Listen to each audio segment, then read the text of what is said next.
In the early hours of December 16, 1944, the silence of the winter night in the Ardennes Forest is shattered by the sounds of war, the deafening roar of German artillery. Soon, the snowy bliss turns into an inferno. As shells explode, trees splinter, and the ground trembles, American soldiers of the 106th Division, inexperienced and caught off guard, scramble to their foxholes. In the eerie glow of explosions, the menacing shapes of German Tiger II and Panther tanks emerge from the edge of the forest. This is not just another skirmish. It's the beginning of the Battle of the Bulge, a surprise offensive that will become one of the fiercest and largest battles for the Americans in World War II. Hitler's last gamble would test the grit and defiance of the American soldier. In the autumn of 1944, Europe was a continent in turmoil. The Allied forces, having successfully landed in Normandy, rushed across northwestern Europe with remarkable speed. This rapid advance, however, was halted at the gates of Germany, the formidable West Wall fortifications. The optimism of the Allies' high command, fueled by the pursuit across France, suddenly dropped. Worries about the continuation of the offensive were sparked not only by the strength of the German defenses, but also by the emerging logistical challenges. The stretched supply lines and the harsh winter weather hampered the course of the operation, especially when troops reached the rugged terrain of the Ardennes Mountains. Meanwhile, Adolf Hitler viewed the same situation with optimism and a chance to make a countermove. Despite significant setbacks and losses on multiple fronts, the Germans were far from defeated. Hitler, hoping for the miracle of the West, devised a counteroffensive. Codenamed Wacht am Rhein, or Watch on the Rhine, this operation was not just a military maneuver, but also a desperate gamble to reverse the tide of war. The stage was set for one of the most significant and fiercest engagements of World War II, the Battle of the Bulge. Hitler's planning for the Ardennes offensive began far before the enemy came at his doorstep, as early as August 1944. It was a period when the Germans' front defense was collapsing and key units were suffering severe losses. But despite the grim situation, Hitler envisioned a counterstroke he thought could be a decisive one. He believed that while a successful counteroffensive in the east against Russia could result only in the elimination of several divisions, a similar outcome in the west could force the Western Allies to retreat or even accept a peace negotiation. To achieve this, he set as the goal of this offensive to penetrate the Allied lines in the Ardennes, selected for its relatively weak defense, with an ultimate aim to seize the crucial port of Antwerp. The seizure of Antwerp would disrupt the Allied supply chain and cut off at least 4 armies from the main body of the Allied forces. Despite the objections from his chief generals that the plan was risky and very likely to fail, Hitler was convinced of success. For this plan, the German High Command gathered a combined force varying in troop strengths and material readiness. Depending on the mission goals, some units were designed to be stronger than others. Those who were not deployed to the center of operations lacked essential motorized equipment and adequate fuel supplies. The German battle order for this offensive comprised 3 main armies. The 6th Panzer Army, commanded by SS Obergruppenführer Sepp Dietrich, a man of Hitler's utmost trust, was prioritized with men and equipment. It was planned to lead the assault through enemy lines on the northern wing of the assault, which was closest to the ultimate goal, the port of Antwerp. The 5th Panzer Army, led by General Hasso von Manteuffel and positioned in the center of the assault, this army was tasked with penetrating the Allied front line, balancing heavy infantry and powerful armored strength. Its goal was to reach the Meuse River before turning to Antwerp and splitting Allied forces.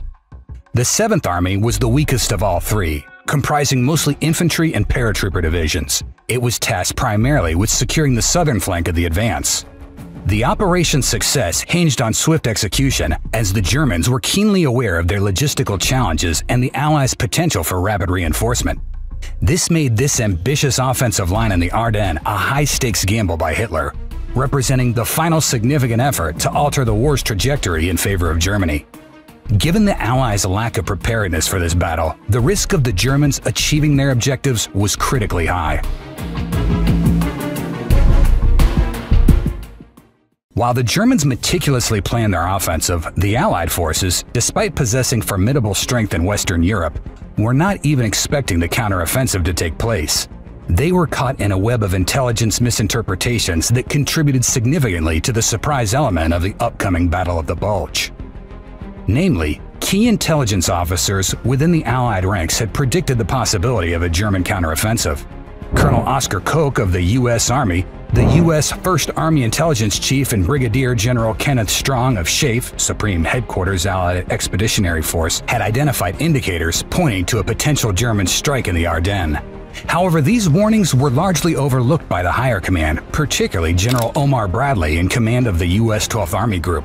As later analyzed, his dismissal of the looming threat can be attributed to several factors: the prevailing underestimation of German capabilities at this late war stage, over-reliance on the lack of explicit hints in intercepted German communications, and a general belief in the improbability of a major offensive through the difficult terrain of the Ardennes. The last factor was particularly interesting given the fact that it was precisely through this region that the Germans launched their offensive against France, which led to its unexpected capitulation in 1940. This overconfidence was further complicated by strategic disagreements within the Allied camp. Field Marshal Montgomery's persistent campaign to lead a unified offensive in the north and halt operations south of the Ardennes created tensions with American generals, especially Bradley and Patton. The schism, alongside Montgomery's unsuccessful efforts to assume overall land command, led to a compromise by Eisenhower. The Allies would advance on both sides of the Ardennes, leaving the middle deemed unproductive for major operations, thinly defended by exhausted veteran divisions and inexperienced new units. This oversight turned out to have significant strategic implications. The Allied battle in the Ardennes was not aligned with the threat they were about to face. In the region, the U.S. forces primarily consisted of units either recuperating from previous engagements or new divisions acclimating to the frontline conditions. This included the 4th and 28th Divisions, still reeling from the brutal Hurtgen Forest battles, and the fresh but experienced 106th and 99th Divisions. The sector's most vulnerable point was the Losheim Gap, thinly defended by the 14th Cavalry Group. The Allied armor in this sector, though considerable, was substantially weaker than the German. Primarily comprising M4 medium and M5A1 light tanks, these were distributed across various infantry divisions and elements of the 9th Armored Division in reserve, making them vulnerable to concentrated armor attacks.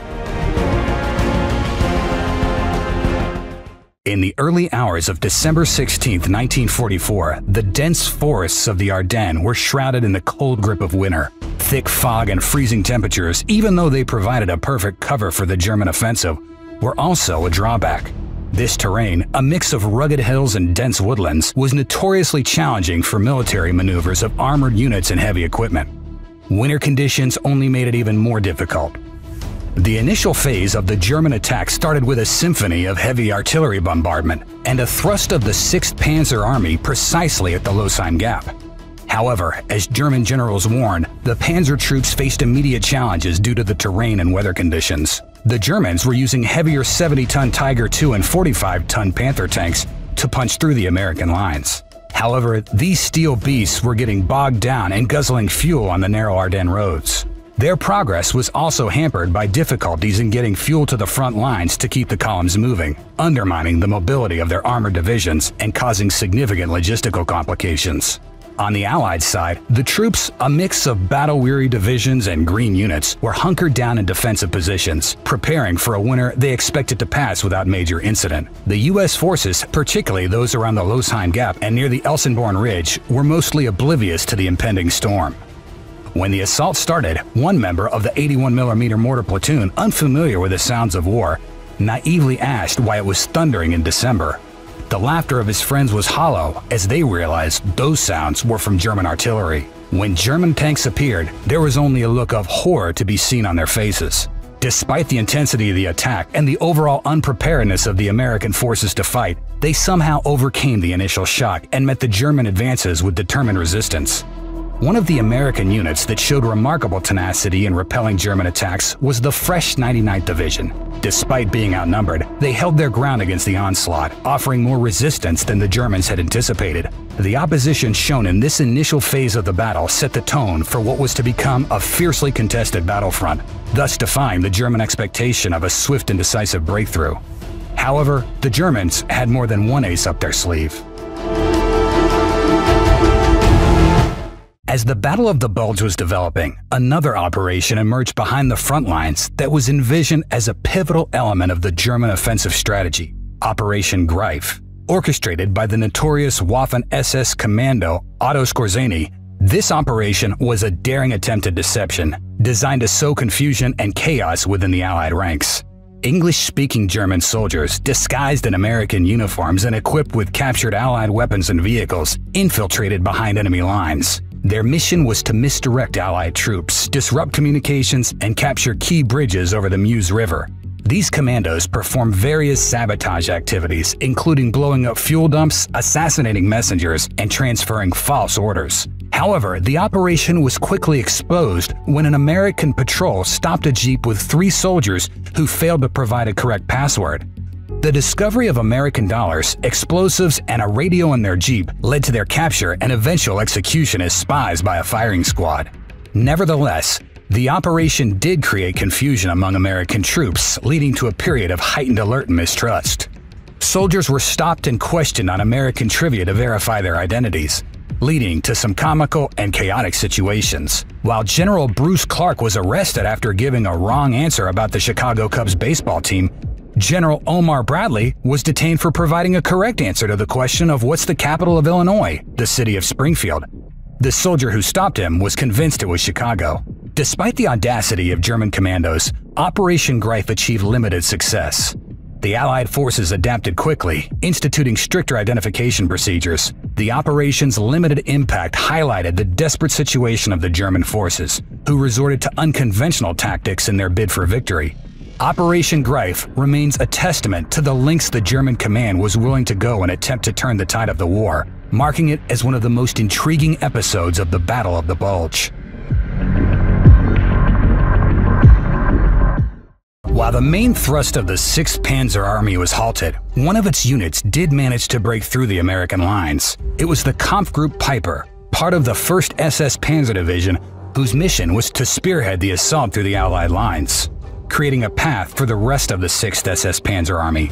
The group was heavily armed with a formidable array of tanks and infantry support and was tasked with advance swiftly towards the Meuse River. Piper's route took his force through the heart of the Ardennes, a challenging terrain of dense forests and narrow valleys, which despite its natural defensive advantages for the Allies, was initially overwhelmed by the sheer momentum of the German attack. Commanded by SS Standartenführer Joachim Piper, this unit was notorious for its ruthless efficiency and played a significant role in the early stages of the breakthrough. However, the operations of the Kampfgruppe Piper remained remembered not as much by the successful conduct of operations as for their heinous violations of the laws of war. The most infamous incident involving this unit occurred near the town of Malmedy, where Piper's men surprised and captured around 85 men of the 285th Field Artillery Observation Battalion. Even though disarmed and posing no threat, soldiers were executed on the spot. The Malmedy massacre, committed by Kampfgruppe Piper, along with a similar execution of 11 African-American GIs near the villages of Wereth, were events that significantly impacted the minds of American soldiers. These massacres turned the war even more personal for the average GI. Following this event, the phrase "take no prisoners" became part of the American motto, reflecting a hardened approach to the conflict. Simultaneously with these operations, the German 5th Panzer Army, under the command of General Hasso von Manteuffel, was making significant inroads in the central sector of the front. This army was less heavily armored than the 6th Panzer Army, but compensated with a robust infantry component. Manteuffel, known for his tactical acumen, directed his forces toward the key towns of Saint-Vith and Bastogne, both of which held strategic importance due to their locations and the road networks they controlled. The operations of the 5th Panzer Army around these towns were characterized by fierce tank battles and infantry skirmishes in challenging winter conditions. These battles were not only a test of military strength, but also endurance and resilience under extreme conditions. The battle for Saint-Vith became a focal point for the 5th Panzer Army's efforts. The fighting around the town was intense and prolonged, with both sides suffering heavy casualties. The German forces, despite initial successes, found themselves bogged down, unable to secure a quick victory as resistance stiffened. Ultimately, the Germans did manage to capture the town and secure an important victory that was critical for maintaining momentum and securing supply routes. Bastogne, another key objective, posed an even more vital objective due to its road junctions, which if captured would greatly facilitate the German movements towards the Meuse and Antwerp. However, the two panzer divisions of the 52nd Panzer Corps who reached Bastogne first used their mobility to isolate the town, but continued their mission toward the Meuse on 22 December, rather than attacking Bastogne with a single large force. Accordingly, the siege of Bastogne turned out to be an even greater challenge for the Germans after they left just one regiment behind to assist the 26th Volksgrenadier Division in capturing Bastogne. In response to the approaching German threat, the Allied defense of Bastogne was entrusted to the 101st Airborne Division and elements of the 10th Armored Division, who made it into Bastogne just before the town was isolated. Despite being outnumbered, surrounded, and with scarce food and ammunition, these units demonstrated extraordinary resilience and tactical ingenuity in repelling German attacks. Between December 21st and 25th, the besieged Allied troops faced intense artillery bombardment and continuous ground assaults. The Germans probed different points of the southern and western defensive perimeter in echelon. This played into the Americans' advantage, so they could shift artillery fire and move their limited ad hoc armored forces to meet each successive German assault. The defense of Bastogne not only stalled the German advance, but also became a symbol of Allied resolve. The Germans, aware of the dire positions of the Allied soldiers within Bastogne, offered General Anthony McAuliffe, acting commander of the 101st Airborne Division, to surrender and avoid annihilation. His response to the German demand, a short and simple "nuts," became a legendary symbol of the American soldiers' resolve. The resistance shown at Bastogne forced the Germans to divert significant resources in time to the siege, which played a pivotal role in the eventual failure of the broader German offensive. After 9 days of fighting, the German offensive did not meet the expectations of Adolf Hitler and his high command. The initial plan was to break on the banks of the Meuse River in 3 days, but on December 25th, they were still far from this goal. Truth be told, parts of the 5th Panzer Army did reach within 5 miles of the town of Dinant on the Meuse, the same distance German troops covered in the 1940 Battle of France in less than 3 days. Nevertheless, the presence of the German pocket in the Ardennes posed a significant threat to the Allied position in the area. In response to this danger, Allied commanders organized a meeting at Verdun to make a strategic reassessment and redeployment of troops in the face of the unexpected German offensive. At Verdun, senior Allied commanders, including General Dwight D. Eisenhower and Generals Omar Bradley and George S. Patton, evaluated the situation and formulated a comprehensive response. Eisenhower, in particular, made effective decisions based on decoded ultra messages, which provided crucial intelligence on German strategies and troop movements. This insight allowed the Allied command to understand the extent of the German threat and to respond effectively. One of the key decisions made was the redeployment of troops along the front. Recognizing the severity of the German threat, especially around Bastogne, Eisenhower ordered Patton's Third Army to reinforce the area and prepare for a counteroffensive. Unbeknownst to him, before he even arrived at Verdun, Patton had ordered his troops to move to Bastogne. This decision, in combination with their superior logistics and communication systems, allowed the Allies to react quickly. Apart from the Patton's Third Army, the counteroffensive was led by the British 21st Army Group under Field Marshal Bernard Montgomery. The U.S. Third Army, known for its agility and offensive prowess, played a critical role in relieving the siege of Bastogne. Patton's forces, executing a rapid and challenging maneuver under harsh winter conditions, managed to break through the German encirclement on December 26th and provided much-needed relief to the defenders of Bastogne. Simultaneously with the movement of Patton's troops, Montgomery's 21st Army Group provided crucial support, stabilizing the northern flank of the Bulge created by the German advance. Montgomery's methodical and cautious approach ensured that the German offensive did not break through to the vital port of Antwerp, which would have been a catastrophic loss for the Allied supply chain. One of the most important factors in putting an end to the German advance was the improvement in weather conditions, which allowed the Allies to engage the Air Force in the battle. Once they leveraged their superiority in air power, artillery, and armored warfare, they started gradually to push the German forces back. The Allied attacks, converging from different locations, relieved the pressure on critical points like Bastogne and set the stage for a broader offensive to push the German forces back to their original positions. It was a significant shift in the Battle of the Bulge, as the initiative swung decisively in favor of the Allies. As December 1944 drew to a close, the German offensive in the Ardennes lost momentum. The Allied counterattacks, growing in strength and coordination with better weather conditions, steadily pushed the German forces back, reversing the gains made in the initial stages of the offensive. The period from late December 1944 to February 1945 saw a series of operations that marked the gradual decline of the German offensive capability. The Germans tried one more time to surprise the Allies by launching an unprecedented air offensive on January 1st, Operation Bodenplatte, which caused significant losses to the Luftwaffe and the Allies. However, it further depleted the already critically low German pilot reserves, weakening their air capabilities at a crucial time when the Allies could easily replace their aircraft and pilots. By February 1945, the German forces were pushed back to their original positions, marking the end of the offensive.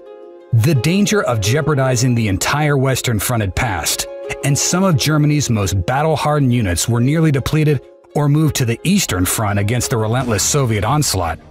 The price that both sides paid was significant. The Germans lost approximately 100,000 men, while the Allied forces suffered around 81,000 casualties, with the Americans accounting for the majority of these losses. These numbers reflect the intense and brutal nature of the fighting during one of the bloodiest battles in American history. Beyond its immediate tactical consequences, the Battle of the Bulge had a profound strategic impact on the final stages of the war in Europe. The offensive represented Germany's last major attempt to change the course of the war in their favor. Its failure depleted the German military resources while bolstering the Allied forces' morale and confidence to resume the initiative. The defeat in the Battle of the Bulge effectively sealed the fate of Nazi Germany, and some argue that it shortened the war by wasting men and materials that could have been better utilized in defensive strategies on both the Western and Eastern fronts. The decimated Third Reich would surrender less than 5 months after the start of the offensive in May 1945. Thank you for watching this episode. If you liked it, give us a thumbs up and don't forget to subscribe. Hit the bell icon to be notified of our next video.